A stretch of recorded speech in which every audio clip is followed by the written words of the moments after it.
I wasn't always alone. I used to have friends. 4 or 5 at least. Good friends, actual friends. The kind who matter to your life. I'm pretty sure I had 4. I don't think there were 5. I'm going to tell this story as it probably happened. Otherwise, it'll be full of I thinks and I guesses and it must have beens. So just know that this is true, as far as I can put the pieces together. There's a lot of guesswork and probably a bit of wishful thinking, but I've done my best. The 5 of us were hanging out one night a couple of months ago. Me, Mark, Bethany, Zoe, and Andrew. It was a game night, so we sat around with beers and snacks and casually insulted each other all night, all in good fun. It was a comfortable, fun time with friends who go way back. We'd already weathered the storms that had eroded the rest of our group. Moving, kids, whatever. Bethany had dated Mark for a while and dated me after that. In addition to Bethany, Mark had dated Andrew too, and Zoe for like a week. I was the only one of us Mark hadn't slept with, and it was a constant joke that he wanted to collect the whole set. We'd had plenty of hurt feelings in the past, is my point, but we'd come through it. We were all on easy, good terms with each other. We loved each other. Andrew's the one who suggested the game. It was midnight or so, and no one was going home yet, but the card games had died down, and we were all just lounging around. Curiosity killed the cat, he called it. He made a spreadsheet and put it up online, and we all got our phones out to edit it. We each put our names in, followed by the number 10. Andrew hadn't told us why yet, but with the name of the game, no one wanted to be the first to ask. Andrew just stared at us expectantly though, grinning, and finally Zoe broke down and asked him what the deal was. It's simple, he said. Last one on the sheet gets $20 from everyone else, $80 all told. Every time you look at the sheet to see the rankings though, you've got to decrease your number by 1. When it gets to 0, you're out. I just want to look, laughed Mark. Andrew smiled. 2 catches. No one ever has to tell you if you've won, so if you never look, we might all owe you $20 that you'll never know about. And also, everyone's allowed to lie. I could tell you you've won, or that I have for that matter. If you want to find out for sure, you'll have to go and look. What's to stop me just from looking and not decreasing my number? Asked Mark. Andrew looked hurt. Basic honesty? A sense of self-worth? I added. Not ripping off your friends? Offered Bethany, and Mark threw up his hands in surrender. All right, no cheating, got it.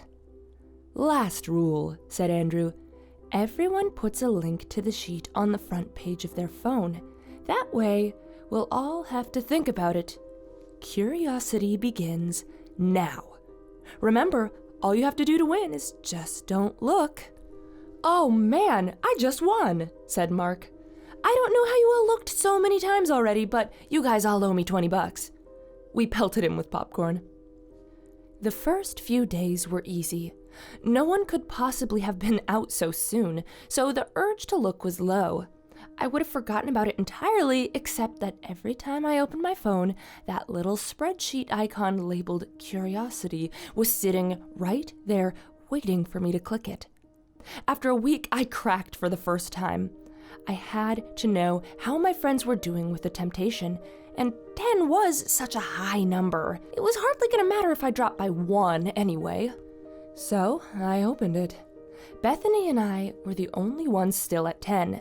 And of course, I promptly changed my number to 9, joining Andrew and Zoe.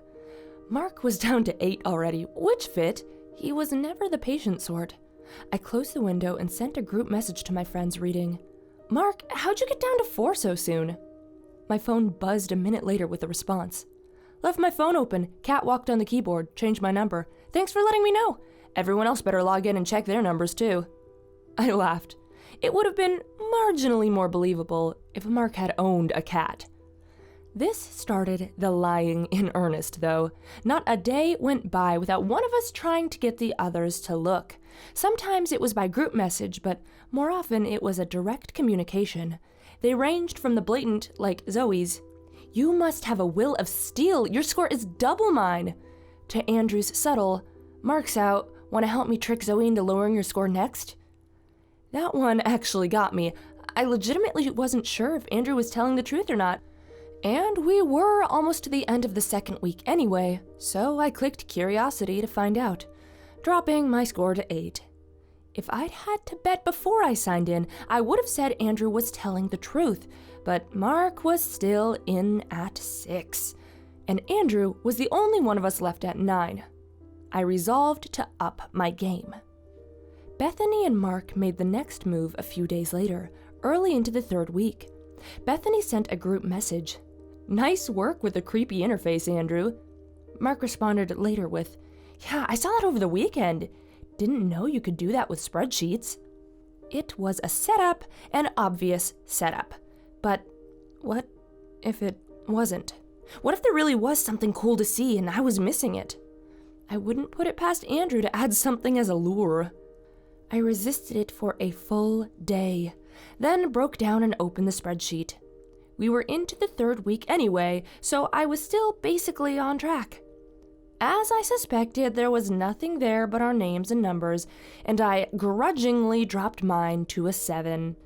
As I was looking over the other numbers, Andrew still at 9, Mark all the way down to 3, Bethany and Zoe both at 6. I spotted something, though. It was subtle, hidden in the background, and I had to angle my phone around to catch the light just right before I got a good look at it. Somehow, Andrew had set it up so that it looked like there was a creepy, black-eyed woman standing over my shoulder in the reflection on my phone. When I tilted the phone, she moved with the image, but like she was actually in the room. It was so convincing, I even looked behind me to make sure, but there was absolutely nothing there. I exited the spreadsheet and looked at my reflection in the phone. Nothing. I clicked curiosity again, reloading the sheet, and as I did, she reappeared. I examined her more carefully this time, impressed with the detail and reality of the picture. She occupied a specific place in the room, and I could walk all around her. She never moved, but when I got close, I could see the faint rise and fall of her chest as she breathed. Her eyes were solid black from corner to corner, and when I peered closely at her slight smile, through parted lips I could see that behind her teeth was more blackness, as if she were completely hollow inside. I waved my arm through the space she should have occupied, if she really were in the room, but of course, hit nothing. In the reflection, though, I saw the slight flicker, as if she had ducked aside and returned impossibly fast. Her unwavering stare was starting to creep me out, so I reduced my number to 6 and closed the spreadsheet again, watching her vanish. "Okay, that was seriously cool," I texted the group. "Don't know how you did that, Andrew, but it was entirely worth the 2 points I just spent." Fine, I'll bite," Zoe responded, followed only a minute later by, "Creepy AF, Jesus, Andrew." "Haha, very funny," wrote Andrew. "Dude, just take a bow, that is nice work," I texted. "Yeah, gotta know how you did that," added Bethany. You guys serious? Drop the game for a second and tell me," came Andrew's reply. "No game drop, but you're welcome to spend a point to go find out," mocked Mark. Things were quiet for almost an hour after that, before Andrew's next message. "If you're seeing what I'm seeing, creepy reflection lady, I didn't do that. And as far as I know, that can't be done. Not on any current tech, and definitely not in a cloud spreadsheet showing on random phones." I got a private message from Zoe. "You think he's serious?" "Can't be," I wrote back, but I frowned as I wrote it. I really couldn't figure out any way that he could have created an image like that, and more to the point, I couldn't think of why he'd deny it if he did. It wasn't helping him win curiosity, and freaking us all out wasn't Andrew's style. Mark's, sure, but there was zero chance that Mark had done this. We'd had to show him how to add the icon to his phone when we started the game. Programming was not his forte. "Well, now you're down to 8, sucker," Zoe sent to the group. So at least I'd convinced her, if not myself. I was weirded out enough to avoid the spreadsheet for a while. I didn't take the icon off my phone, but instead of tempting me as it had before, I just felt a vague dread when I saw it. I clearly wasn't the only one, because partway through the next week, Zoe texted us, "You guys want to just drop the game?" "Not when there's $80 on the line," texted Mark, followed by, "But you can drop out. Just go look at the sheet a few more times." Bethany replied with a non sequitur, "Guys, whose idea was this game?" I started to reply, then stopped. It had to be one of the 4 of us. I remembered when we set up the spreadsheet, we were all in the room, but somehow I couldn't remember which one of us had come up with the idea. "Who knows? We were all drunk," replied Mark. "No, we're missing someone," insisted Bethany. "Who?" texted Mark. "It's just the 4 of us. It has been for years." Bethany shot back. "Then why is there $80 up for grabs?" It's hard to judge pauses in text, but I could picture Mark making the same face I had moments earlier, when I tried to remember who had suggested the game. "I must have been including myself," came his uncertain response. "No, there was someone else. Someone's been lost." "Lost? Lost how? If there had been 5 of us, there would be another name on the spreadsheet." Reluctantly, I clicked the curiosity icon to see. I held the phone off to the side at an angle, trying to make sure only the ceiling's reflection showed. There were 4 names, just like there should have been: Bethany, 6, me and Zoe at 5, and Mark at 2. As I watched, though, my number changed to 4, and Mark's dropped to 1. I closed the sheet quickly and texted Mark, "Are you editing the sheet?" In reply, he sent me a blurry selfie taken in a bathroom mirror. It showed him standing alone in the empty bathroom, a look of abject horror on his face. "Can you see her?" "I can see you," I sent him. "She's in the mirror right now. Not in the phone. In the real mirror. I'm afraid to look away." "Stay there, I'll come get you," I texted. I ran for the door, grabbing my keys on the way. I was in my garage, starting my car before I realized that I had no idea why I was in such a panic. My rent was paid, I didn't have any plans for the night, so why was I in such a hurry? Puzzled, I put the car in reverse, planning to figure it out in a minute. When I checked the mirror, though, I stomped the brakes in terror. The black-eyed woman from the curiosity sheet was in the back seat of my car, smiling and staring directly into my eyes. She wasn't alone either, but I tore my eyes away before I could see anything more, grabbed for the door handle, and spilled myself out onto the garage floor. Scrambling for the stairs, I slammed and locked the door behind me, panting for breath. I messaged Bethany and Zoe, fighting autocorrect with my trembling hands to warn them, trying not to look directly at my phone. "Curiosity lady, in reflections, don't look." "Oh, Jesus, she is. I can see her in my phone," Zoe wrote back. "Bethany, don't look," I sent. "Typing this, looking at the floor," texted Zoe. "You guys can have the $80 if I can just quit playing." Bethany wrote, "Why $80? So we figured it out at that point. We figured out that Mark and Andrew had been lost, I don't know if those are their names, of course, but I have to call them something, and I like those names. I think Mark was strong, a big guy, maybe kind of a lunk, but really good-hearted one. Andrew was kind of nerdy, but not too awkward, probably had glasses. Maybe that's why he went out so fast. If she was reflecting in his glasses, he'd be screwed. As to how we set this off, I still have no idea.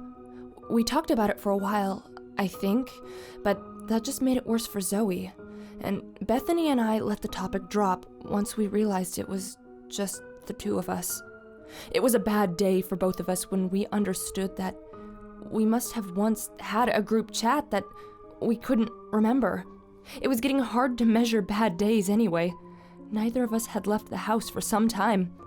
I blindfolded myself and spray painted the bathroom mirror and all of the chrome faucets so I could shower again without worrying about seeing her in the reflection. But I forgot about the towel rack and I saw her there when I was drying off. She wasn't alone anymore. Like I'd noticed in the car, there were 3 other figures with her. Hard to make out in the thin strip of reflection, but they were just as still as she was. But she was smiling widely, and they were all silently screaming. I spray painted the towel rack after that, of course, but I was so jittery from the scare that when I picked up my phone to text Bethany and let her know what I had seen, I dropped it. It landed face up on the floor, my horrified expression a perfect counterpoint to the leering grin of the black-eyed woman leaning over my shoulder, practically touching me. Bethany and I switched to voice conversations after that, to avoid seeing the phones. At least I assume we did. I don't know what Bethany did, but I must have been careful enough, because I'm sitting at the computer at my house right now. A glare protector on the screen so it can't reflect, and right next to my keyboard is $80. I think this means I won. I think it's over. But even if it's just me now, I remember the rules. Everyone can lie. I've counted through, and I think I'm still at 2. I should be able to check the sheet to see if I'm the only name on it, and to see if the black-eyed woman has 4 screaming figures with her now. Then I'll know if it's over. But what if I miscounted? I'm not going to look. Wish me luck.